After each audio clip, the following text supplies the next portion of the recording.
Pak. Jalannya ketutup tanah longsoran, guys. Sabut aja. Balik.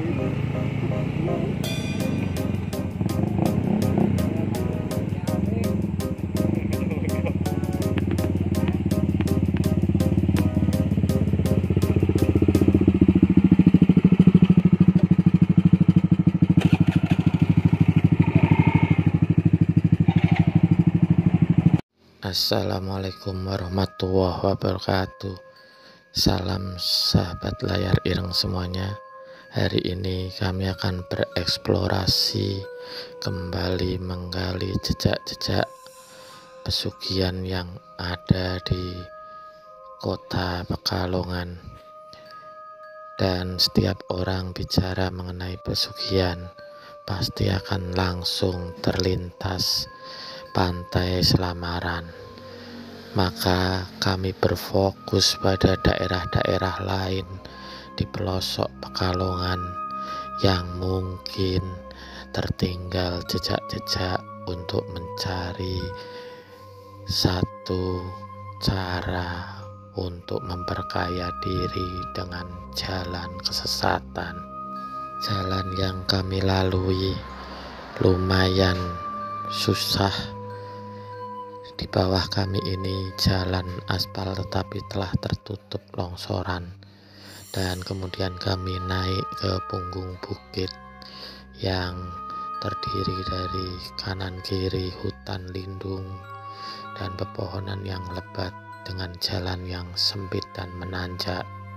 Kami menuju sebuah desa yang dahulu didirikan oleh seorang prajurit Mataram, pengikut Raden Baurekso, yang ketika gagal beliau tidak ingin pulang kembali ke Mataram dan kemudian mendirikan desa dan padukuhan di tempat ini.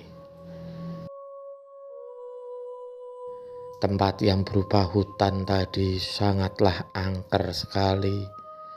Dengan laku prihatin dan keuletannya, beliau berhasil membuka daerah tersebut menjadi sebuah pemukiman.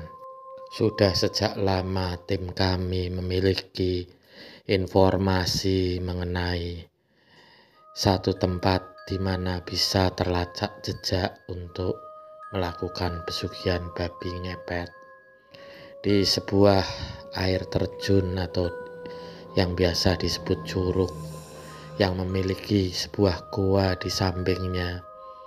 Disitulah orang-orang yang ingin mengambil pesugihan siluman babi tersebut bisa berusaha bertapa untuk mendapatkan sarung yang akan digunakan sebagai sarana untuk berubah menjadi babi ngepet.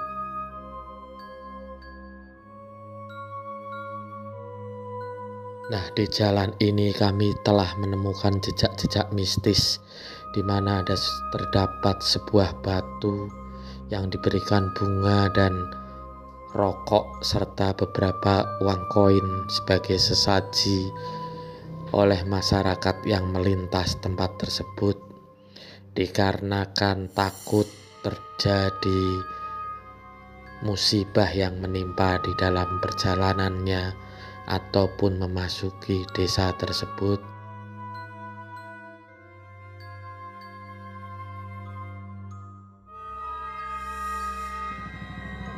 Dan kami sudah sampai di akhir jalan yang bisa dilewati oleh sepeda motor. Kemudian kami memarkirkan motor di pinggir hutan begitu saja.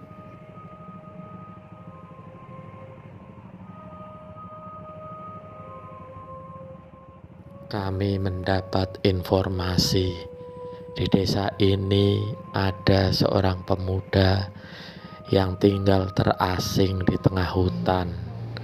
Beliau bertempat tinggal di tengah hutan dan mencukupi kebutuhan sehari-hari dengan bercocok tanam.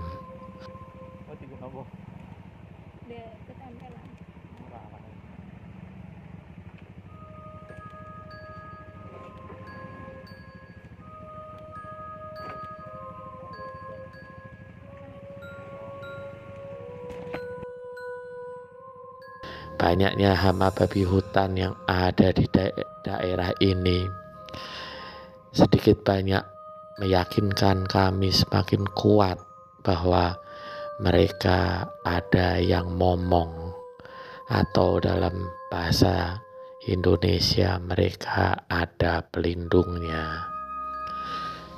Terus kami berjalan masuk ke hutan dan tempat menuju gua tersebut sangatlah curam dikarenakan penghuni siluman babi yang ada di sekitar tempat ini adalah betina.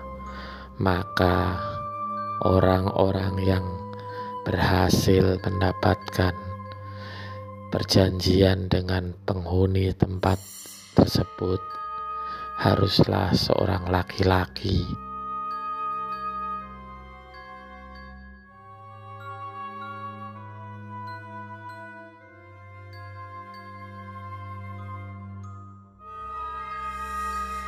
Datang ke tempat tersebut dan mengambil perjanjian sesat yang akan membawa kepada kekayaan. Siluman babi tersebut kelak akan terus-menerus menjadikan dia budak pasangannya, dan dengan imbalan dia bisa memanfaatkan selimut yang tidak terlihat sebagai manusia tersebut untuk mengeruk kekayaan dari masyarakat sekitar. Kami mulai kelelahan dan sempat beberapa saat terus untuk istirahat, di samping perasaan yang selalu diawasi dan selalu mendengar tawa-tawa perempuan di kejauhan. Kadangkala bagi mereka yang menempuh jalan sesat ini, siluman babi tersebut tampak sangat cantik dan menarik, hingga mereka tidak bosan dan kemudian bersenang-senang untuk terus mendapatkan kekayaan dengan bersekutu kepada setan.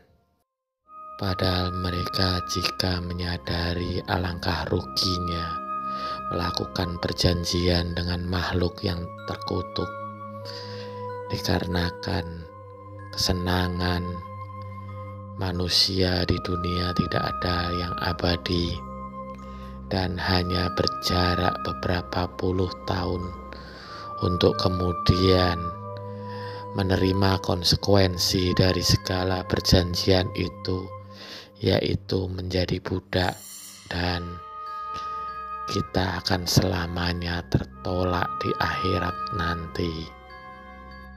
Adapun sesaji yang harus dibawa selama mereka melakukan ritual pemanggilan dan perjanjian sesat tersebut, kami mendapatkan sebuah petunjuk untuk membuat sesaji tersebut dalam beberapa syarat. Yang pertama, adanya buah-buahan dan umbi-umbian mentah, dupa yang tanpa putus, sejumlah kemenyan atau buhur-buhur dan minyak serimpi, serta syarat lain yang kami tidak mungkin bisa katakan kepada saudara semua, dikarenakan kami tidak pernah menyetujui proses perjanjian terkutuk tersebut. Beberapa saat sebetulnya curug, sungai, dan gua ini sangatlah indah ketika dijadikan tempat wisata, tetapi hanya bertahan 1-2 tahun saja. Sekarang objek tersebut kembali terbengkalai dan kembali menyeramkan seperti masa-masa awalnya dulu. Dan sekarang tumbuhan lebat sudah menjalar ke berbagai tempat,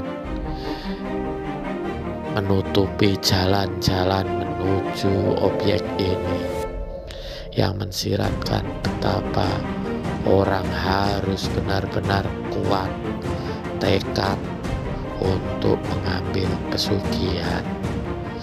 Dan itulah resiko pertama yang dihadapi oleh pelaku pesugihan, beratnya medan dan sejumlah syarat.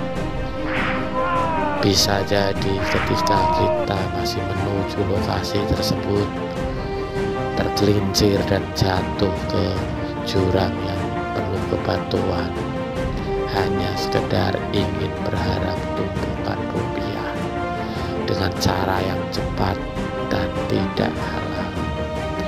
Kami terus merasa diperhatikan oleh sosok perempuan, dan ini pepohonan yang khas sangat menyeramkan.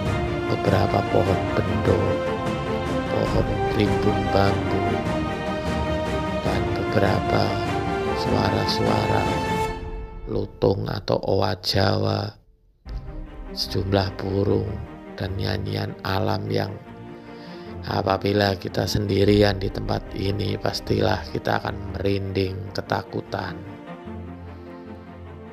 Sebetulnya dengan potensi wisata yang tergarap dengan baik, maka sedikit demi sedikit keangkeran ini bisa musnah. Akan tetapi inilah mekanisme alam, di mana dulu Mbah Songgo Buwono telah berusaha menyingkirkan keangkeran tempat ini. Dan di masa modern seperti sekarang ini, tempat ini menjadi kembali semarak dengan aktivitas wisata, tetapi itu tidak bertahan lama. Sayang sekali, keangkuhan alam ini membawa kami terus menelusur sampai malam hari, dan tiba saat kami harus pulang di keheningan malam untuk pemirsa semuanya.